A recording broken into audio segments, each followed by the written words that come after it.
A Swan Lake drama of a different kind has played out in Adelaide. The biggest fans of our river, torrens swans, has stepped onto the weir to save a young family in distress. Black swans in white water, the last place these cygnets should be. Fireys giving it their best shot before a River Torrens regular steps in. They perish for sure. If we didn't bring them back up, they'll die down there. Carefully balancing on the walls of the weir, John does his best to corral the swans and eventually brings the two youngsters back to safety, one at a time. I brought her back up here and just, the mother, she was a bit distressed, you know, so we had to wait a while and I just sat here for a while. She just came back. An act which came from John's love for swans, a love he says started with their apparent interest in him.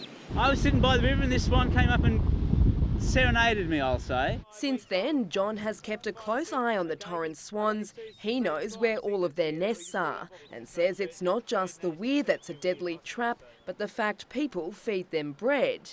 It can choke them, it causes malnutrition. Despite the warnings, people still choose to feed the birds. It's now concerned the experts who say feeding bread to swans can be fatal. If they're constantly fed that, they will develop fatty tumours and unfortunately perish as a consequence. Over the past year, rescuers have pulled hundreds of sick birds from the torrens, all because they were given the wrong thing to eat. If it doesn't belong to you, you don't feed it. Samantha Vidas, 9 News.